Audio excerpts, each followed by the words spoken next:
In this bulletin, storm-ravaged parts of the country the highest priority for someone who isn't the Prime Minister. Human rights deemed an optional extra by privileged white people. Human space filler thinks he works too hard. And why inflation is rising before the government tells us who they intend to hurt with this year's budget. All that and more in this week's The News. Hello there, kia ora, I'm Paul, and I really hope this weekend Australians don't make the same mistake we did by voting in a bald, ultra-conservative, right-wing politician. Parts of Canterbury and Wellington are in clean-up mode this weekend after an unprecedented weather event which saw record levels of flooding, houses evacuated and a state of emergency declared. This storm also saw power cuts in the area, red wind warnings in Wellington, all flights out of the capital cancelled and record numbers of emergency services called out. While the Prime Minister, seen here learning that there is a landmass south of the North Island, spent the weather event promoting a ban on voting for prisoners, his visit to a rest home and making it easier for farmers to pollute, while saying nothing about the storm. While NIWA has pointed out that the severity of the weather event was heightened by man-made climate change, leading to more water in the area and higher atmospheric pressure, which the Deputy Prime Minister has deemed as woke, so won't be worrying about the impacted areas, and ACT MP Mark Cameron has said there's no reason for banks to tell us what their climate disclosures are so that they can keep services open for our biggest polluters. The Ministry of Health has announced a decrease in the number of planned ICU beds for the currently under construction downgraded Dunedin Hospital. The updated plan has 10 fewer beds than was originally signed off as part of the government's plans to downsize the initial build. Said Simeon Brown, Minister of Health, seen here learning McDonald's Happy Meals come with a toy. It's not like that many people live in that part of the country anyway. They'll never notice. Chief Human Rights Commissioner Stephen Rainbow, seen here showing how much he cares if he feeds dangerous rhetoric to white nationalist extremists about Muslim communities, is again under fire for comments he made disparaging the Muslim community. Notes from a February meeting have revealed that he claimed that they are a threat to Jewish communities, despite denying that he used that term when the reports initially came out last month. When asked for comment, the Prime Minister said, "Human rights? Not on my watch." The government is rolling out plans to disenfranchise people in prisons, removing their right to vote. Currently, anyone serving more than 3 years is barred from voting, while those serving under 3 years can vote for the ward or electorates that they resided in before incarceration. With plans to increase prison capacity and demands for the judiciary to use prison more as a punishment, with a police force that has an admitted racial bias against Māori and a prison system where Māori are currently overrepresented, the government has denied these changes will unfairly impact Māori, while the High Court has ruled that stopping prisoners who would be released during the tenure of the winners of the elections in question from voting is a breach of their rights, and forcing a blanket ban on voting which doesn't take on board the process of rehabilitation, time spent in prison, the unfairness of someone being able to vote or refuse to vote depending on if they have home detention or not, is a breach of human rights. The Prime Minister has said he just doesn't care about human rights, saying, "Human rights? Not on my watch."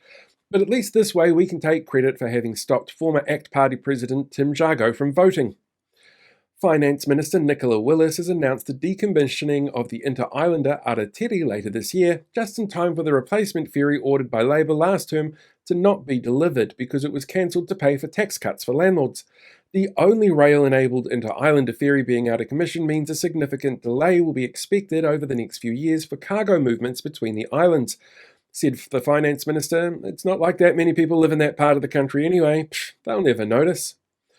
Education Minister Erica Stanford, seen here showing off her MAGA hat to then US Ambassador Scott Brown in 2018, has announced that from 2027 all children in schools will be taught financial literacy in compulsory classes, set apart from the current financial literacy models and maths courses.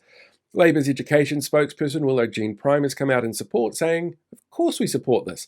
Not only will it mean school kids are more qualified with budgets than the English Lit grad who currently has the finance portfolio, this was our policy in 2023, so it's good to see it being adopted."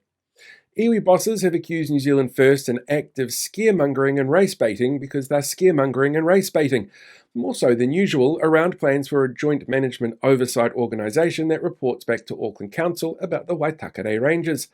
The plan, required under a 2008 law, was called co-governance by the two parties, leading to the usual round of idiots who think woke is an insult, crying about something they clearly don't understand. Said Mining Minister Shane Jones, seen here showing you how many meals you have to buy him before he'll change laws to let you achieve what you want. Well, of course we did that. How else can we mobilise enough people to let us strip the area of natural assets and make it think it was their idea?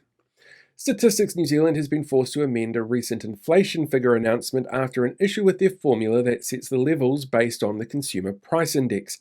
It seems Stats NZ forgot to incorporate the increased costs of car registration, and the current inflation rate is actually 2.6%, not the reported 2.5%, marking one of the only times in recorded history where 0.1% of a size difference meant people were more screwed than they believed.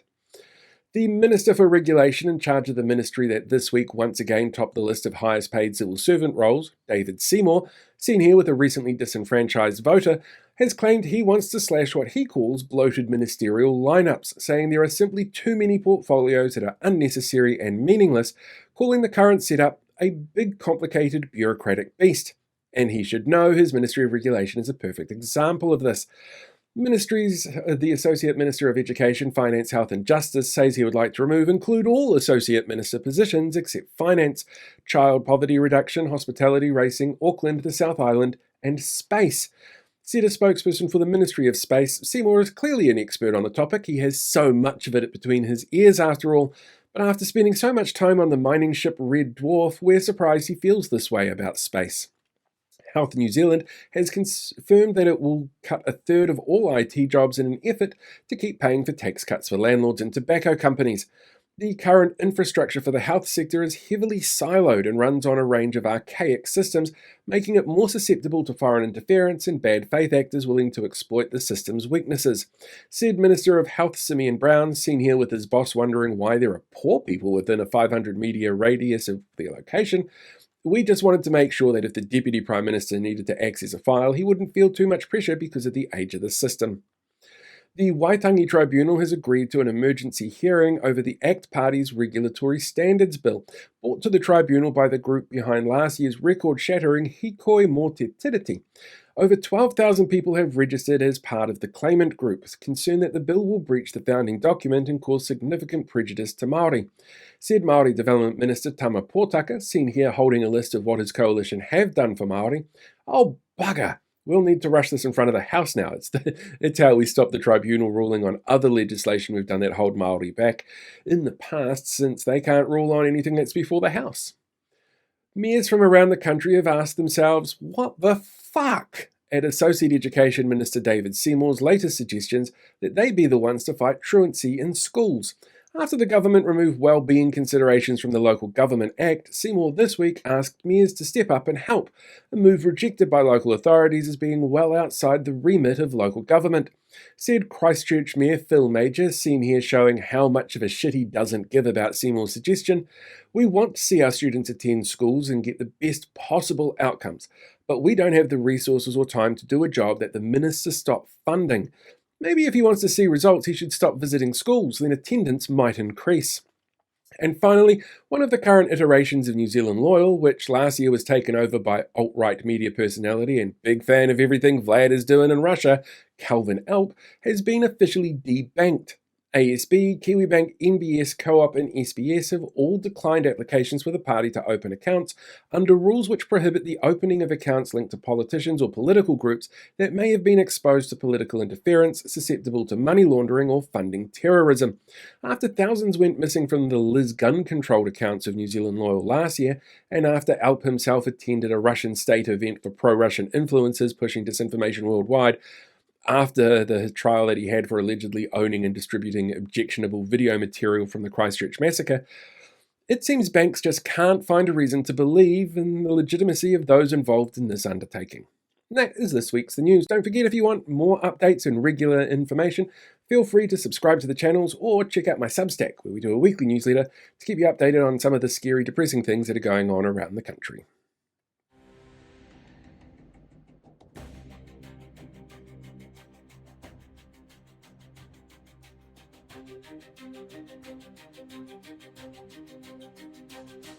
Hey, thanks for checking out today's video. Make sure you like, share, subscribe so you get more updates as we go along. We deal with these guys for the rest of the year.